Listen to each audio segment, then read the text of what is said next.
briefly talk about what this is. This is an interview with Charlotte Langley. Today is Monday, July the 8th, 1996. We're at Charlotte's residence here on Crescent Heights.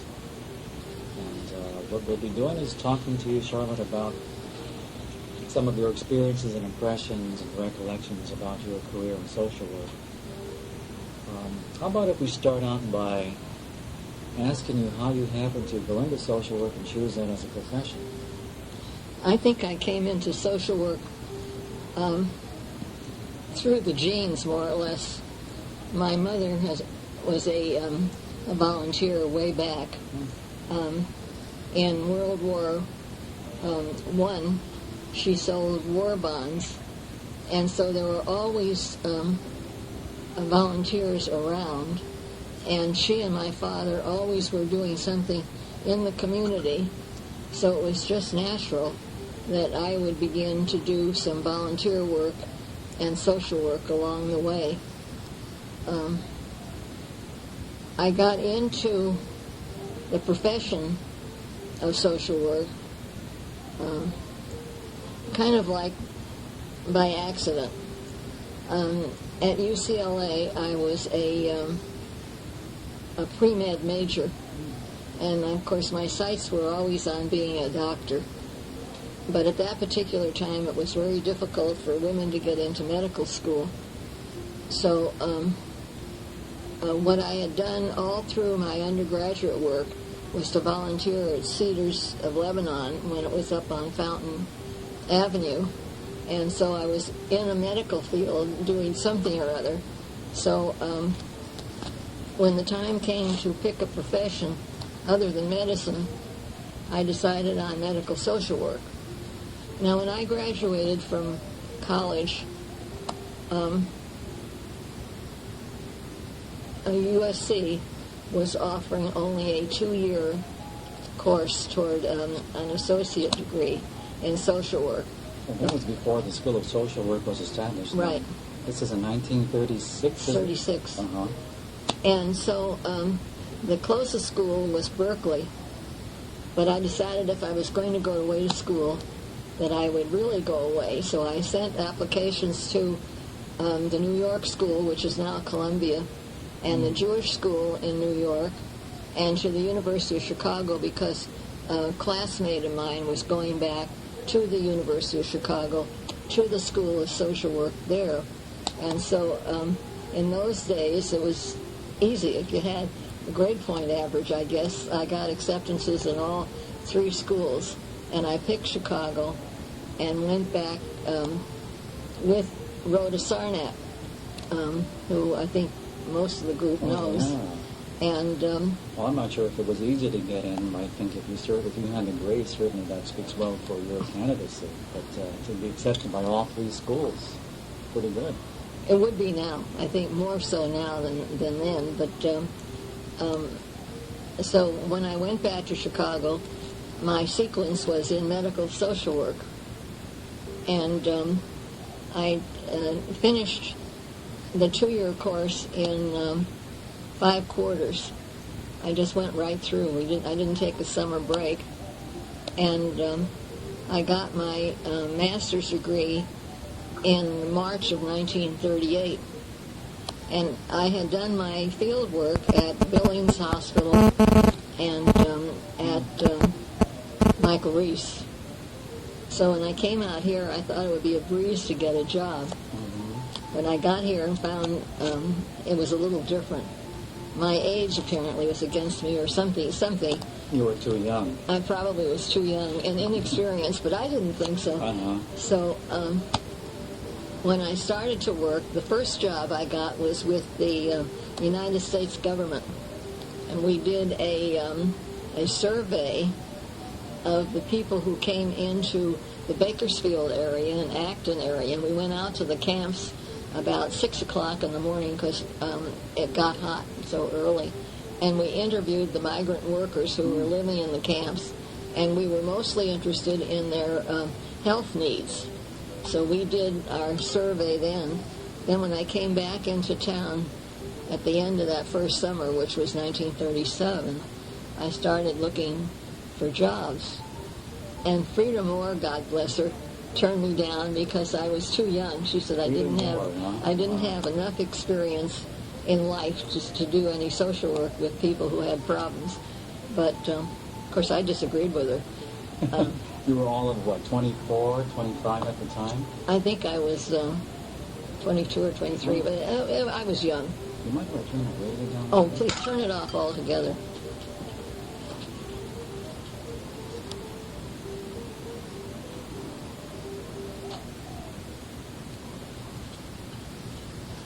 So Frida Moore turned down a great candidate for staff member. What agency was Frida?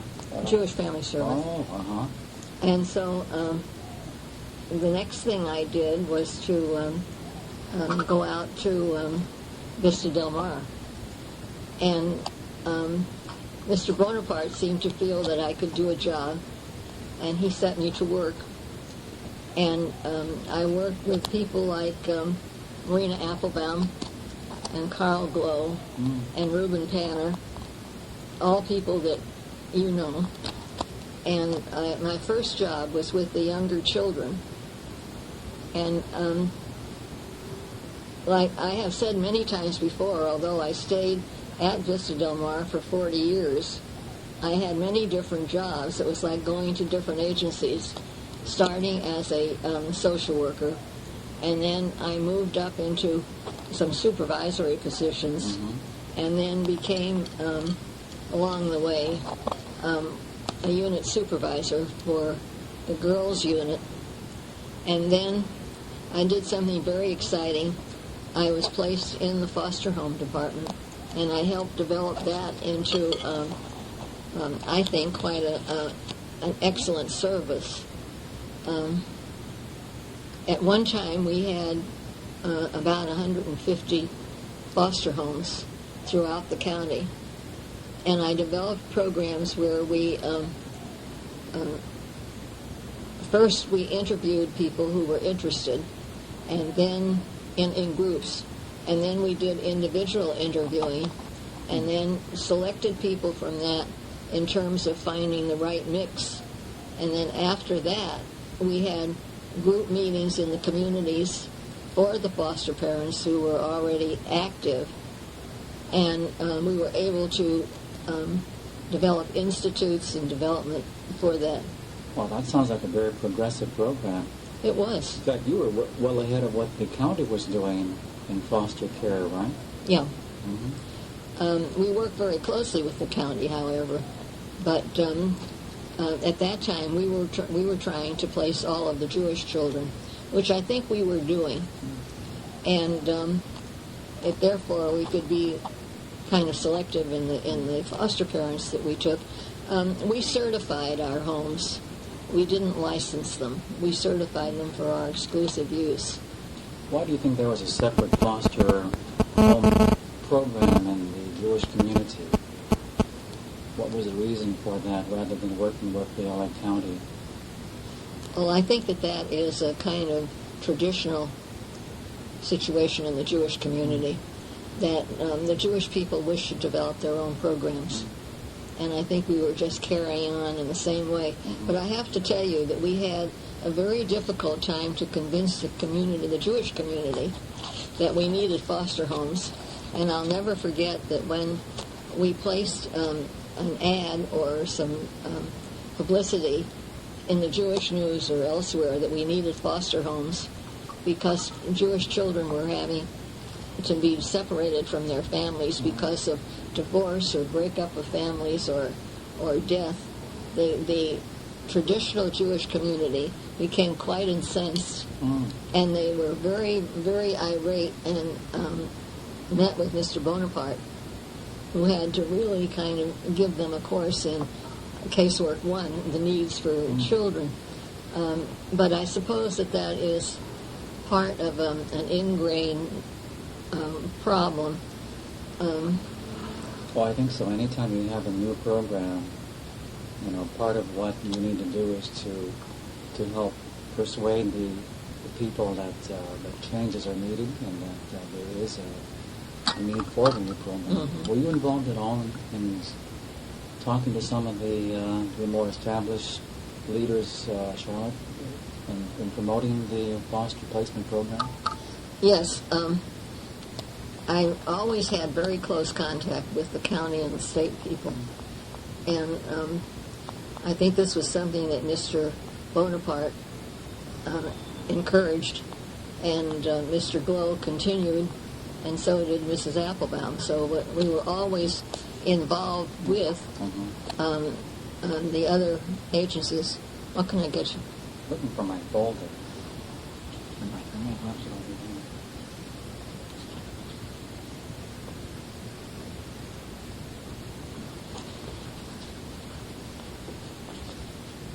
So gradually, after you started over there at Vista del Mar, you gained the confidence of your supervisors, and you received different assignments and promotions.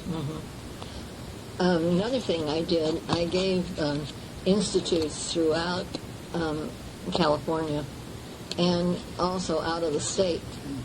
Ann Ostemel, who was with the State Department at that time, seemed to put me under her wing, and she encouraged me to do a lot of speaking dates, which I never did before, and I was encouraged to do that by her and by Mr. Glow. And so I did do a lot of speaking throughout the state and the western states on the need for foster home education. And so we developed a program that was very well known throughout this community. I also became active in things with the Child Welfare League of America, and I worked on a lot of their program committees.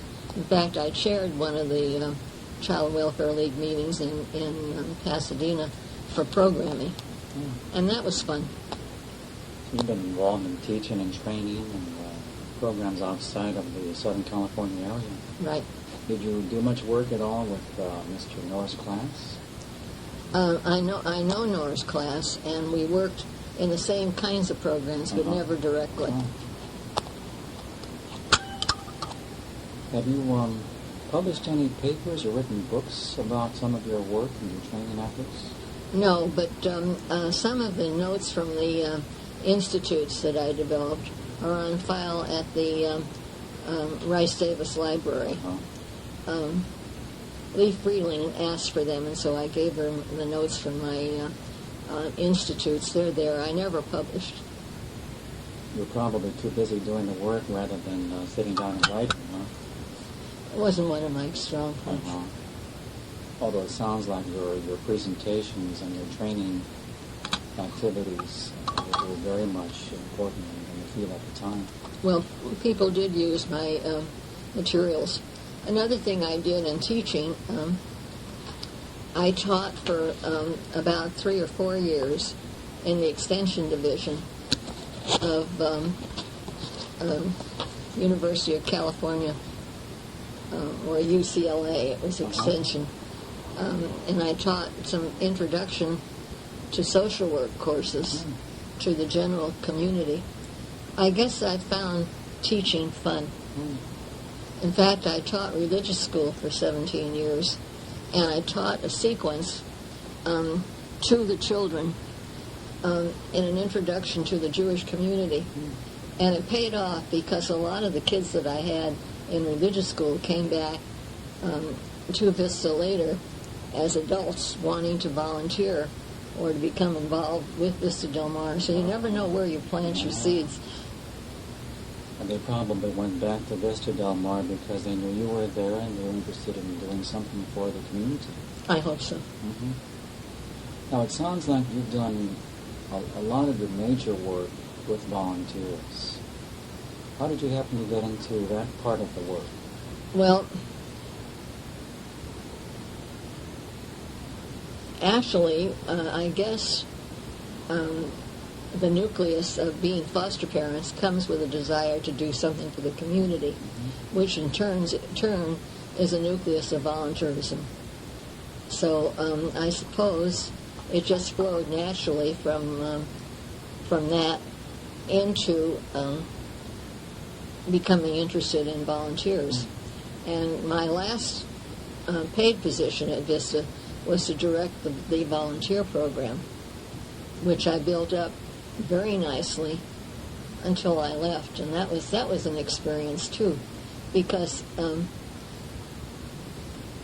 it was very interesting to see how people reacted to volunteers. It was okay for volunteers to give money and stay in the background, but for them to do direct service with children, there was always some kind of a barrier. And I think a lot of it was fear of competition on the part of the trained staff.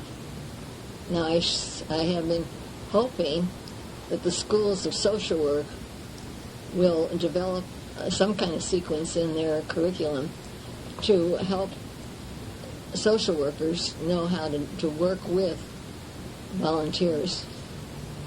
And I have talked to Ms. Marsh from the University of Chicago about that, which was my alma mater, hoping that maybe we would develop something there, or maybe at SC, because I think it's very important for social workers to know that they don't have to be threatened by volunteers, that they can certainly involve them. One of the things that I stressed with all of my people and all of my experiences was that you involve volunteers. You do not use them. You don't use volunteers, you involve them.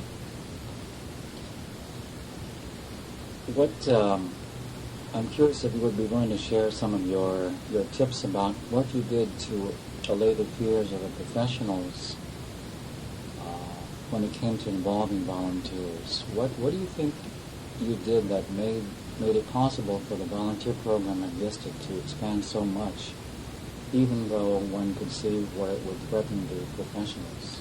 Well, I would say that the first step is to involve the professionals in terms of what can we do to help you with your job, and can you think of the possibility of a volunteer helping you? And if once they own that, then it worked fine. Then it worked well. In fact, I think people became very protective and very possessive of my volunteer and my volunteers in their departments, so that we could hardly ever move a volunteer because they wanted their volunteers to stay. But it wasn't easy. It took several years of work to get that going. But my feeling is that once you get involved in something and it becomes yours, then it works fine. Well, that was very wise then to include the professional social workers in developing the program. Well, isn't that true in most anything? If you involve people, then it works better. I think so. I think those that have been successful, I think, have learned that lesson and have practiced that.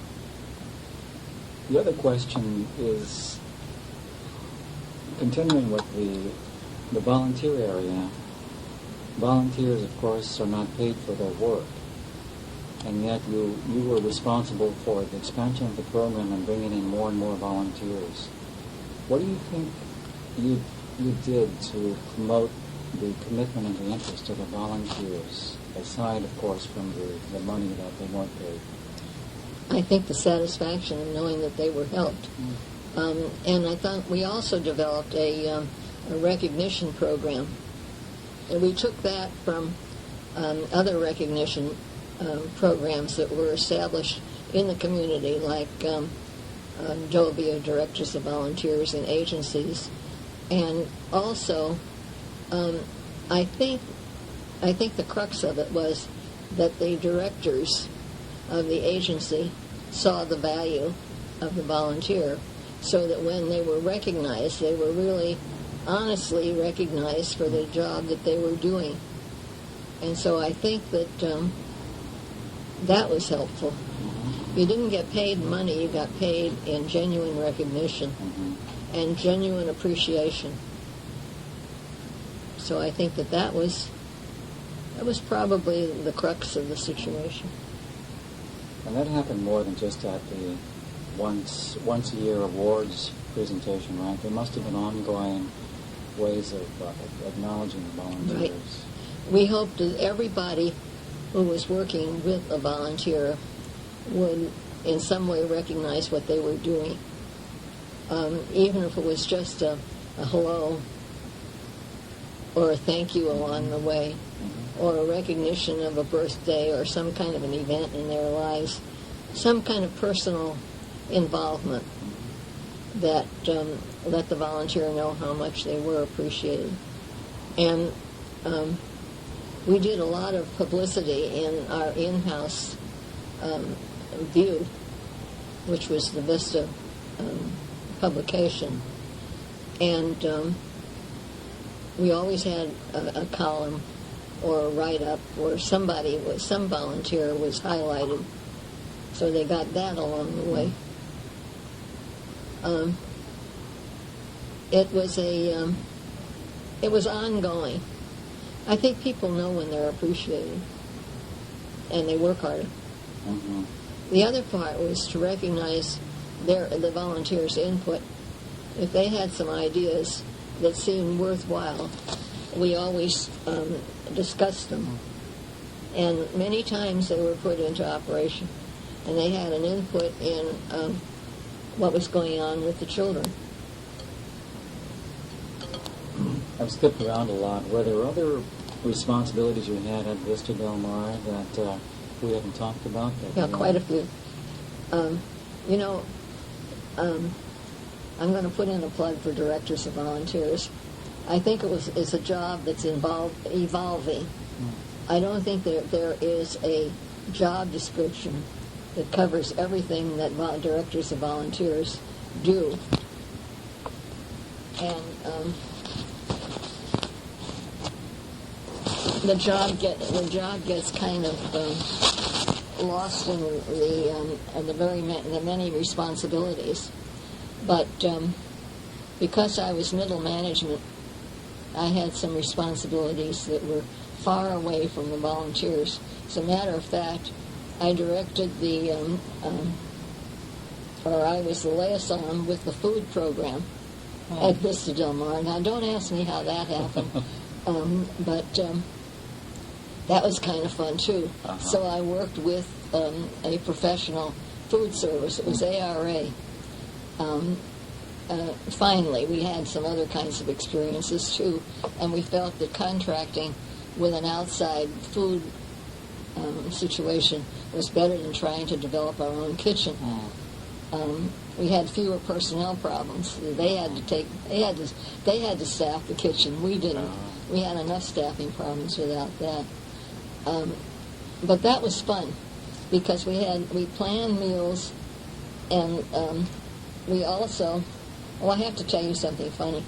We decided, our doctors decided that we wanted to cut down the salt that the kids had. So we took the salt off the tables in the dining room, the salt shakers.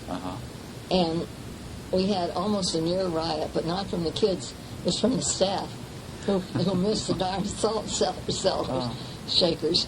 And finally, we developed a healthier diet. But it was kind of fun to deal with those problems too. Also, I was the liaison with the infirmary. I guess that came from my medical social work background. And so I had direct contact with the doctors and with the nurses. So I had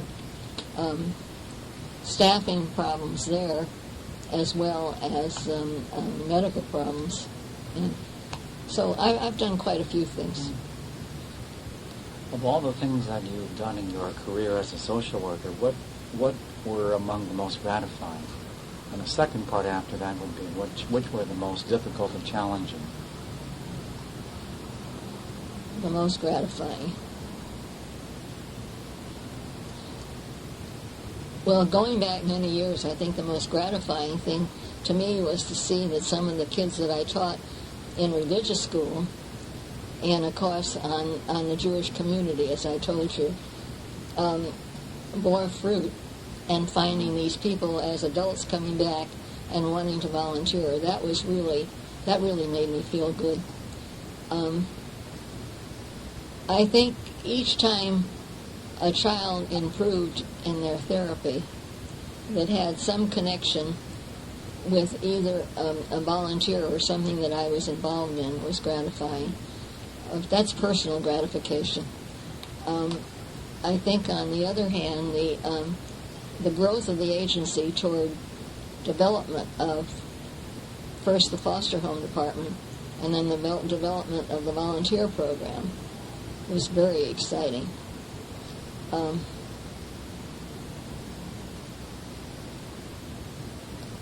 On the other hand, the things that were not gratifying was still, year after year, the same problems would crop up with different individuals in terms of non-acceptance of the volunteer or some problem with the foster parent. But those things needed to be worked out on an individual case basis. And so I think it's important for directors of volunteers or directors of a foster home department to have professional background. I'm all for development of the profession. And I also, along with that, want to say that I don't think that volunteers should ever take the place of a professional person in relation to children. So I think those commitments are strong, but they also became stumbling blocks along the way when individuals conflicted in their approach to a certain problem. And it sounds like every year some of the same people that you had difficulties with would again have difficulties with the volunteers. So that... No, I don't think so. Oh. I think people did improve. Uh-huh. But I think if it wasn't one, it was another. The same problems came up. With different people. Yeah, different and I notice that even now when you read in the newspaper or listen to television, some of the same problems that we dealt with then, 40 and 50 years ago, are cropping up now, but with different people and with a little bit different settings. So I think it's ongoing. That's why social workers are here forever. That's right. The problems of people continue. Are there any insights you would share in addition to what you've already shared about working in the field, working with some of the contemporary problems we're seeing today? All I can say is I'm glad I'm not working now. I think the problems are intensified.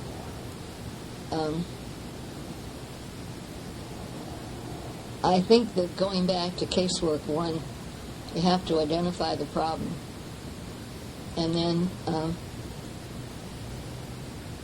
see what strengths there are in the individuals involved, and then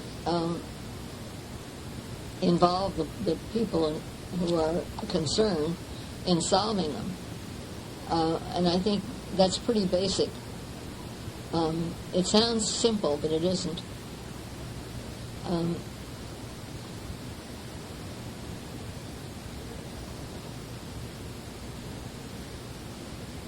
And it's not a simplistic approach. It's very, very complicated. Well, if you were the Secretary of Health and Human Services, Charlotte, what would you bring to this country? I'd resign. You would resign. But before you did that, are there any other programs or any other ideas you would try to see implemented? That's enormous, David. I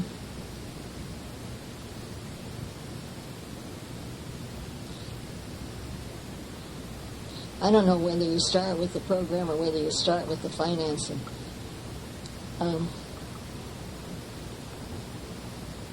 I think you have to identify, and we're staying with the children's field, aren't we? In health and welfare. I think we have to identify first what are the most outstanding or troublesome of the problems that are facing children, and then try to deal with them to see what the community has to offer, what the community has done to solve them, and then go on from there. But I would not like to be in that position. I would not like to be in any kind of a position where the health and welfare of the children depended upon me and what I could do. It's too enormous. Although the key, I suspect, involves children in some way by providing more of what children need, so that when they get to be adults, the problems are going to be minimized. Right. People tend to forget when they were children and what they needed. But I don't know how you solve that. One of the questions in this guide has to do with significant changes you've seen in the field of social work when you were initially practicing and now. Looking back over 40, 45 years, Charlotte, what do you see as some of the major changes in the field of practice in social work?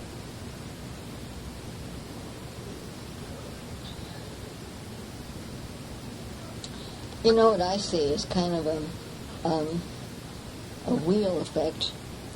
I think some of the things that we did 40 and 50 years ago are now coming back into prominence, and they're being touted as something new. And I think recognizing individual needs and maybe rights are things to be again highlighted. I think that some of the things that I have seen was a de-emphasizing of the psychiatric approach, the individual psychiatric approach, and putting some of psychiatric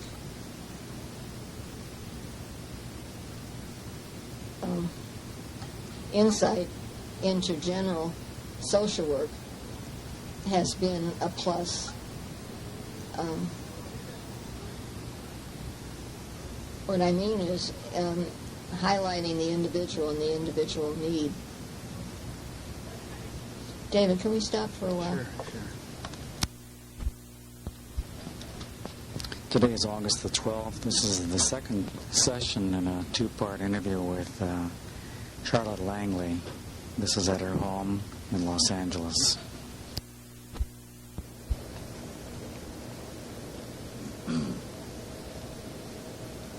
We may have been talking about what some of the changes you've seen in the field over the years.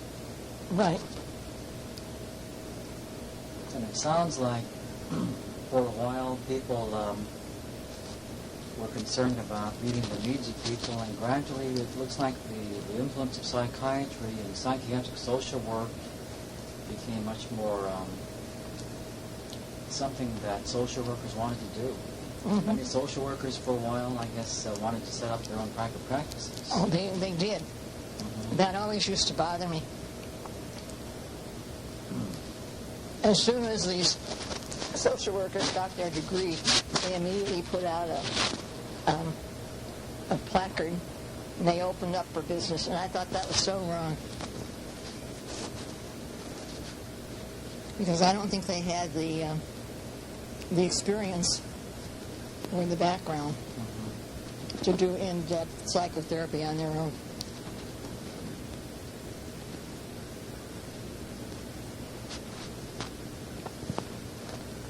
Well, that's changing a lot now. I think there are far fewer people in private practice.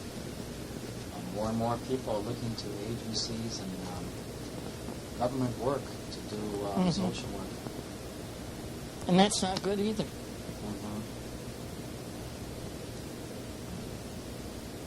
Well, what changes do you think are needed in the field in our profession?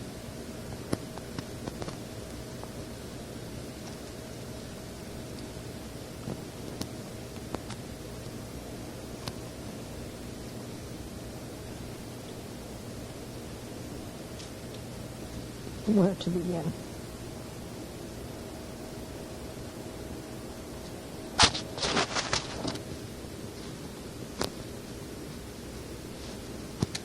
Did you turn it on? You asked about changes in the field that I would like to see. I would like to see an integrated, united experience that starts with the schools, that give the schools giving the basic knowledge and background of social work and development of children and adults. And I'd like to see agencies pick up from there and help people develop their skills so that they can be more helpful and in-depth helpful to clients.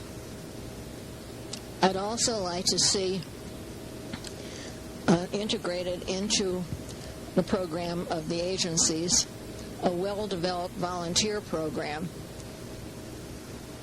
where volunteers are recognized for what they can offer and give, because volunteers can do things that professional staff cannot do or should not do, and that would free the professional staff to do more in-depth helping of the client. How do you turn it off if I want to stop for a second? Right here. Just turn it off here. Shall I stop it? Yeah. I would really like to see a combined agency that, if working with children, when working with children, they included also some educational components so that the children's educational needs would be met along with their emotional needs. And while the professional social worker would be helping the child and the parents together, that the educational program would go along and that volunteers would be supportive of both. I also think that volunteers have another very important part to play with social agencies. I think they have a supportive role in being able to support the agency financially. So I think that's another role that volunteers have, and that certainly professional staff should not be involved in the actual solicitation of funds. I think that they can bring to a solicitation meeting the kind of material that will tell the individual donor what their money is being used for, but they should not be out there asking for money. But I think together, if there is some integration of these functions, it would be better for the entire community.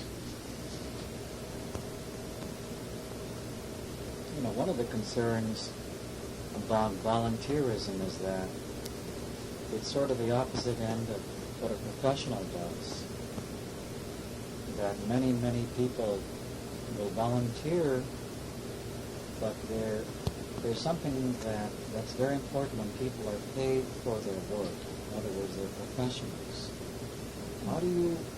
How did you handle those issues when you were in charge of volunteers at Rice Davis? Or was it Vista del Mar? I think that's a very crucial point. I think the professional staff very often becomes threatened by the presence of volunteers, because volunteers can come if they want to, and if they don't like something, they can just not show up the next time, even though they have an assignment. They also tend, I think, to become too involved with the client, and that's very threatening to particularly new social workers. If they feel that their relationship is being in any way undermined by a volunteer, they get panicky and they undermine what the volunteer is doing. I found that the thing that worked the very best was to have volunteers and professional staff define together what their roles were going to be.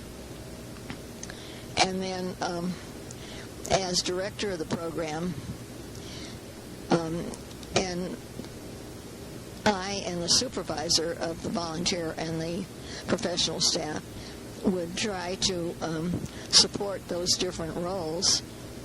But I think that the schools of social work also have a responsibility here. I think that somewhere in the curriculum they should have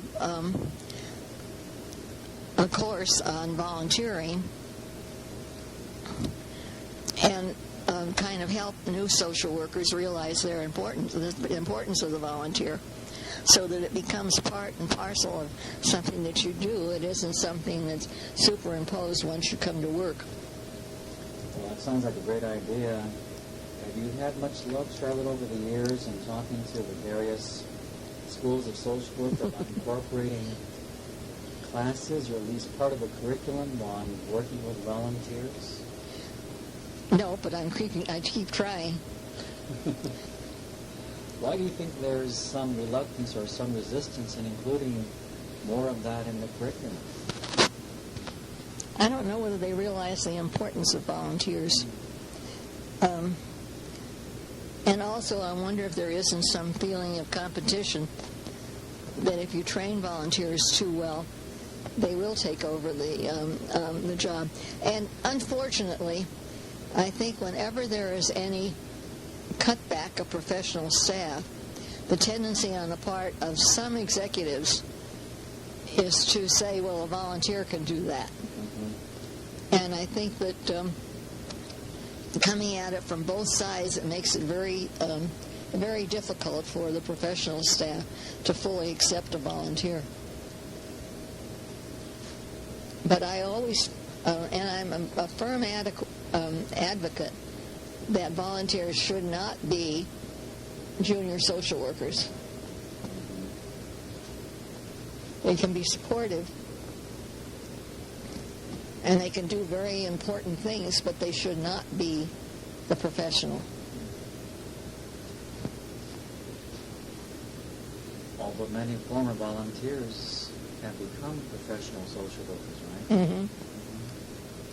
Mm-hmm. I think I told you that I did do a course through Extension that was an introduction to social work through the UCLA. It was a program that was established by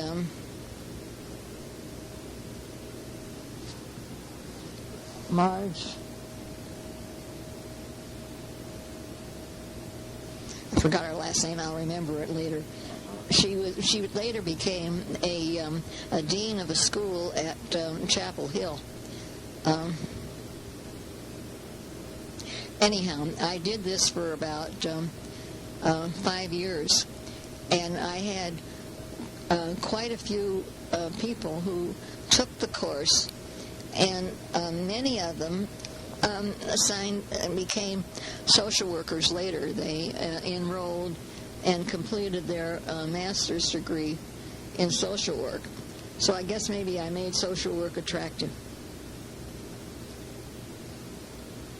That's great to do those things and provide those experiences that lead people to want to go into that as their careers and for their professions. You know, I think as I look back on when I was reflecting on what to say, I think I got my most satisfaction out of any role in which I was teaching, and if I could inspire people to use their potential in the best way. That made me very happy.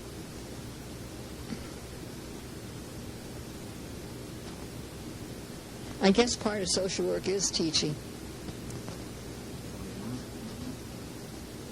I think I told you that I taught religious school for about 17 years, and the course that I taught was Jewish Community Organization. And I think I mentioned in our prior time together that a lot of those kids that I had in religious school came back later to volunteer or even to work in the agency as professionals, and that was a good feeling.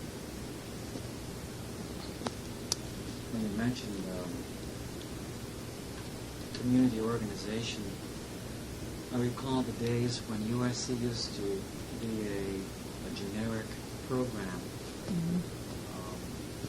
meaning the school taught its graduates all aspects of social work. And more now we see concentrations and specializations, so that people who go into clinical work often don't get the community organizational skills. That's too bad. What are your thoughts about how that's limited what social workers are being taught and how that limits their professional development? Well, I really don't understand how you can help a person to live in a community without knowing about the community, or how a community is set up and established, and how a community works and works together. I think it's part of the whole, and I'm all for a generic approach to teaching social work, and the specializations can come later. And I guess I'm thinking about the example in medicine. They don't start teaching people to be surgeons. They teach them general medicine first, and then the specialty. So I think that there's something in that in social work. I think they should have a generic approach, and they really have to be aware of what's going on.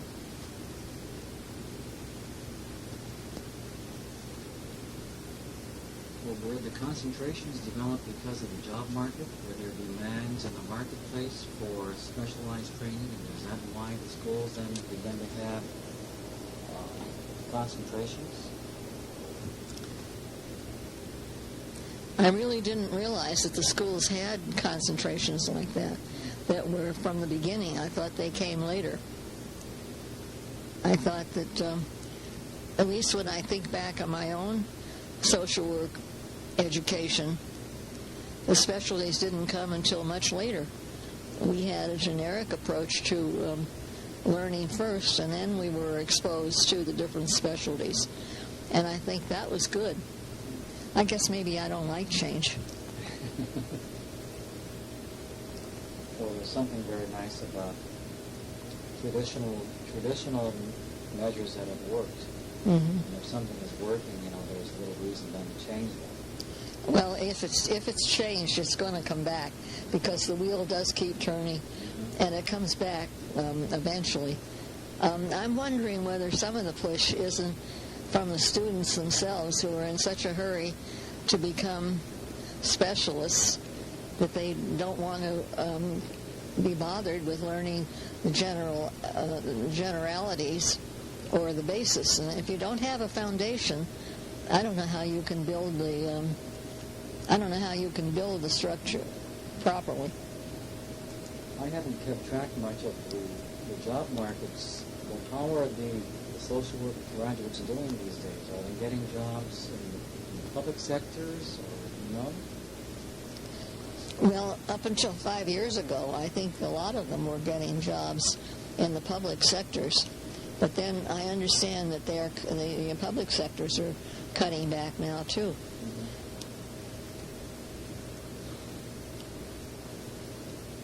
And I think social workers are doing lots of other different things. Not that their skills are being wasted, because I think that they can be used in all areas, including business or teaching or whatever. But I don't. I think the whole job market has changed. I heard that some schools of dentistry are actually closing in this dentistry as a practice is becoming more limited. Someone that may be listening to this tape, Charlotte, 20 years from now, probably in the next century, may be very interested in knowing what social work was like in 1996 and what your views are about what the field needs in the next 5-10 years. Any thoughts there? I must confess that I don't know what the field of social work is in 96. 5 years can make a lot of difference.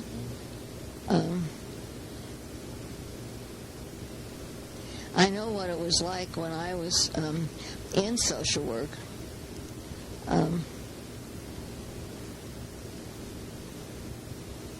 And I don't, I'm kind of interested in what you said about schools of dentistry closing. I know that some of the schools of social work have cut back. That I heard. But my school, the University of Chicago, has not. Chicago, the school is a school of social service administration, which covered lots of the specialties, and it was almost a generic education from the beginning. Not that you couldn't have your specialties, because there were medical social workers and psychiatric social workers and children's workers, but those were specialties that came later in our education. I guess it's supply and demand. If you have something to offer to students, they're going to find you. And I think that that's what has happened with some of the schools of social work. They were not meeting the demands of the students. I don't know exactly what's happening in agencies at this point. I know that some agencies have closed. Some of the ones that I used to work with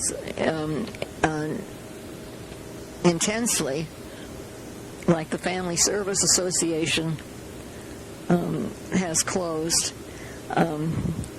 Many of the agencies that I used to be working with collaboratively have gone out of business. Let me ask you about that, because I think we can learn much from our, not so much failures, but perhaps in our field, if there are services that are actually closing their doors. I'm wondering what we can learn from that.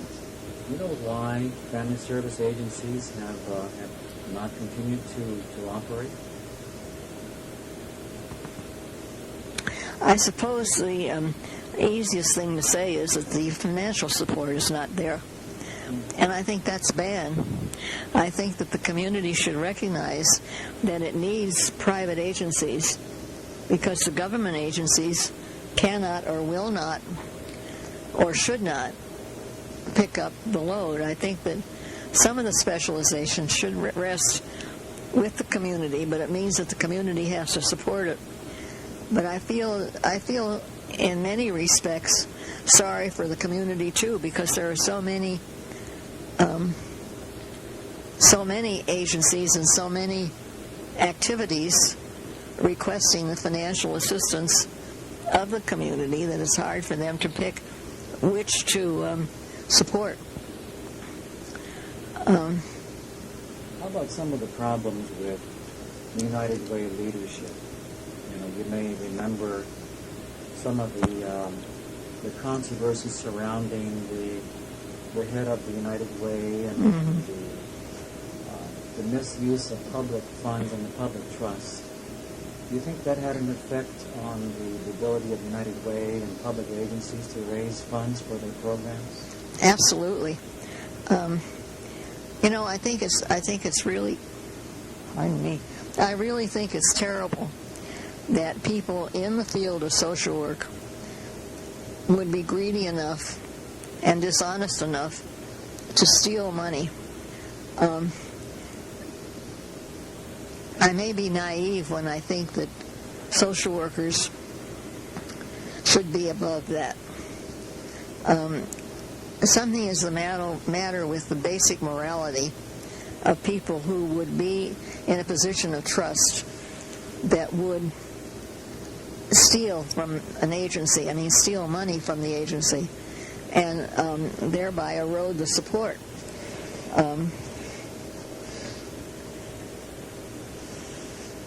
I guess I could get very cynical and say that this is the way of the world, and some of the rest of us who are in the field of trying to help people have to counteract that by teaching an old morality along with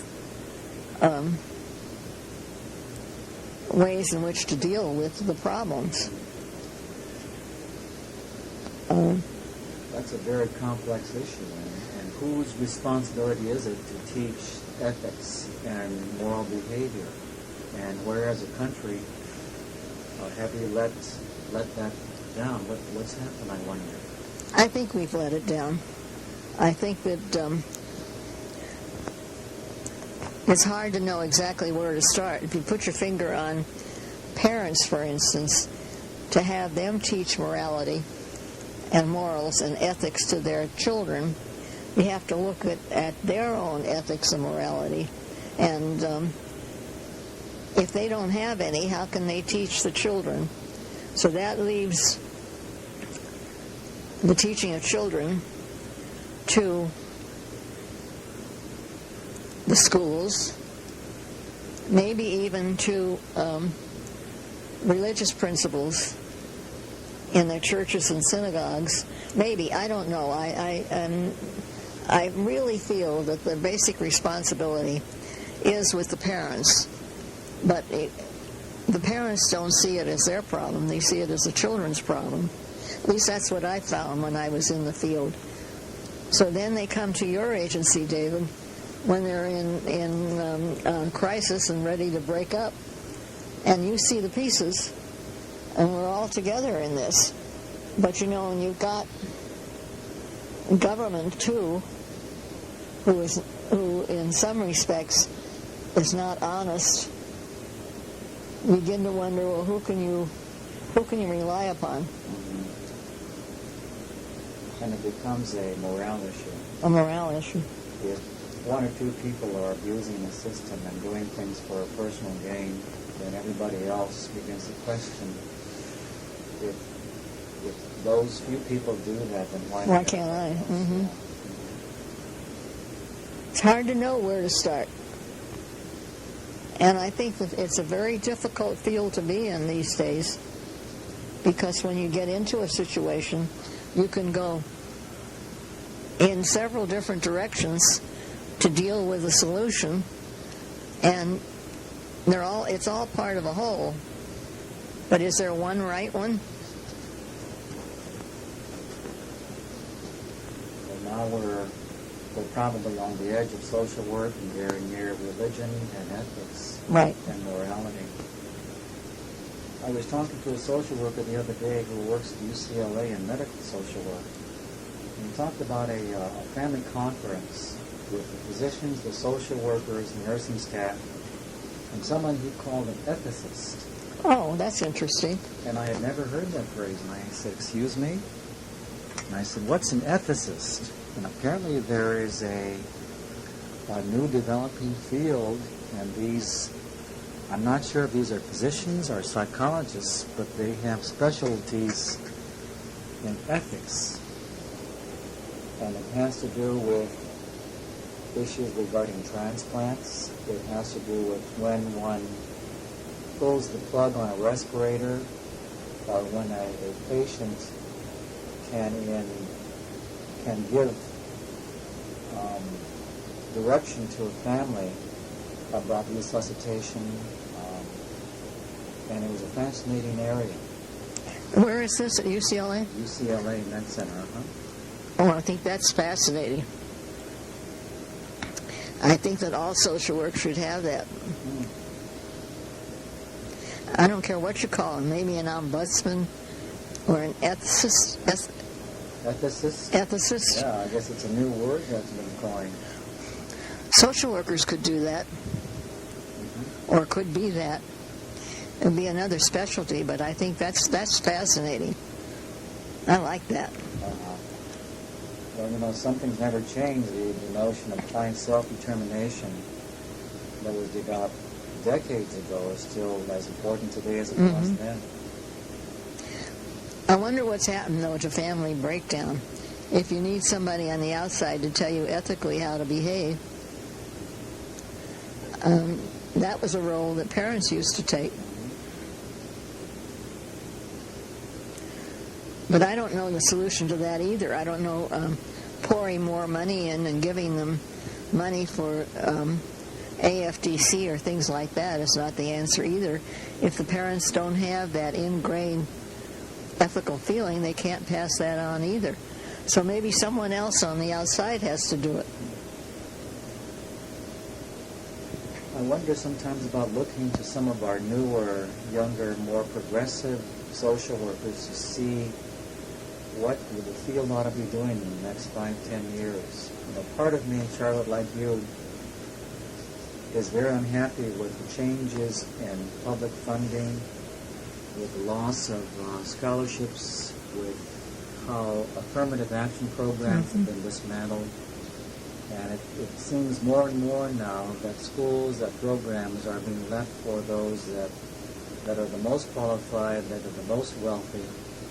And I wonder at what point we begin to adapt to the changing realities and get beyond the criticism of how things have happened in our government. Well, that used to be the role of the private agencies. But if they don't have the funding, I don't know how they can do that.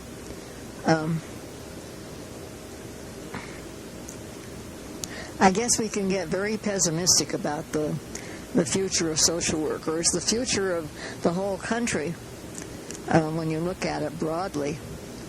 But I think in small ways, if you can influence a few people and help them get their own direction to use their potential, I think maybe we have a future. And if we have the funding to do that, I think social work has a chance.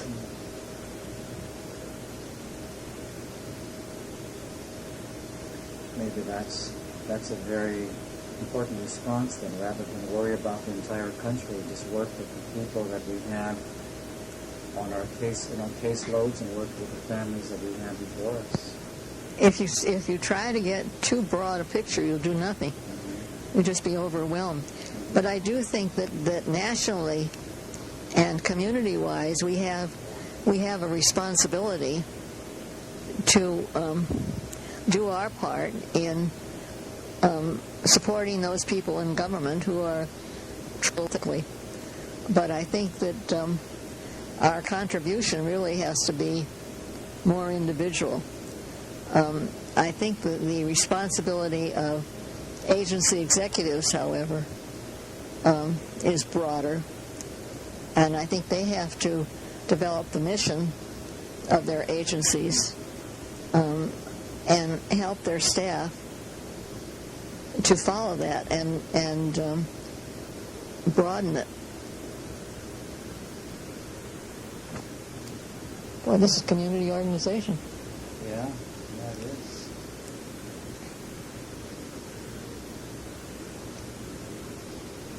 Well, I think one of the biggest problems that we have in this country and in organizations is that we have a crisis of leadership. Yes, we do. That leaders, whether we're looking at those on a national scale, those that are governing our state, those who are in charge of our counties and cities, there are fewer and fewer people that we can point to and look to as people that we really respect and trust to be guided into the next decade. You know, this is a very important few weeks that we're heading into with the national conventions coming up. And I'm thinking that what gets me very angry about what I hear is that they waste all this time and all this money and all this exposure to the airways by tearing down the other side rather than giving us a fair idea of what they think they're going to do. You know, saying, I'm going to cut taxes doesn't say anything. I think they have to say how they're going to cut taxes and how they're going to run the government with decreased income. But you don't hear that. You just hear that the other guy's doing it wrong. And that's not helpful, I don't think. I agree. I mean, other than making CNN the only news channel that's available to the public, any other ideas about how we can convey to the public a greater appreciation of the depth of the issues? Well, I do wish people would read more.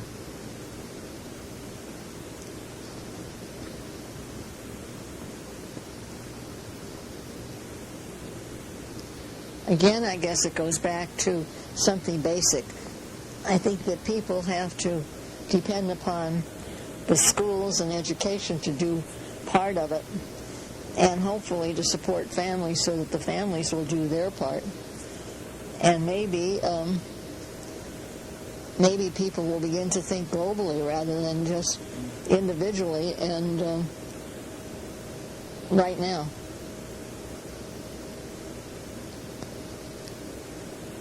Barbara Walters is well known for her interviews, often asks at the end or toward the end of an interview, well, Charlotte, we talked about a number of things. What should I have asked you? What else would you like to add? What didn't I ask about that you think is important in understanding social welfare policy in the field? I'm glad you asked that, David, because we got really far afield. But I'd really like to say that I think I really have enjoyed being a social worker. It has been a great experience for me, and I hope I have made some kind of an indentation in the lives of the clients that I've dealt with or with the social workers that I've helped train. I think the importance of that, I really have to give credit to my education. I think what I got from the University of Chicago was a wonderful, wonderful foundation, and what I got from my along the way helped to make me the kind of person I am. But the thing that I like most is that most of them encourage me to let me to do what I like to do best, which is to be as helpful to people as I can, but also, if I have something to offer, to be able to teach. And that I have enjoyed. And I think it's a great profession. I'm glad I had outside income, though, because it does not fully support a family. I'm talking about a social work salary. And not everybody wants to be an administrator, although I enjoyed that part of my career as well. But I have enjoyed the opportunity of being part of a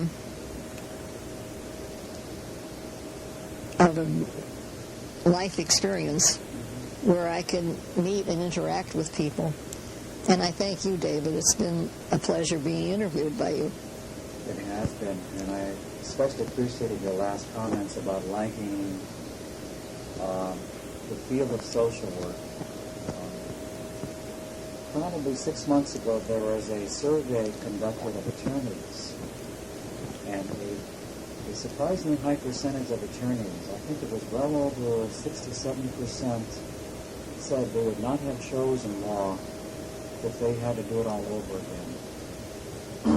And as we both know, lawyers are paid much more than social workers. Right. But it's been my experience that you, like many others in your field, truly have liked the work, because I think the work itself has significance that goes far beyond what can be measured in dollars and cents. Right, right.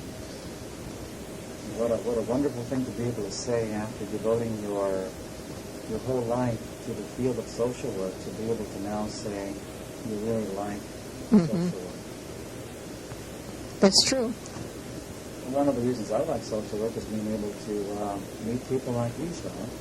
Oh, David, come on now, quit that.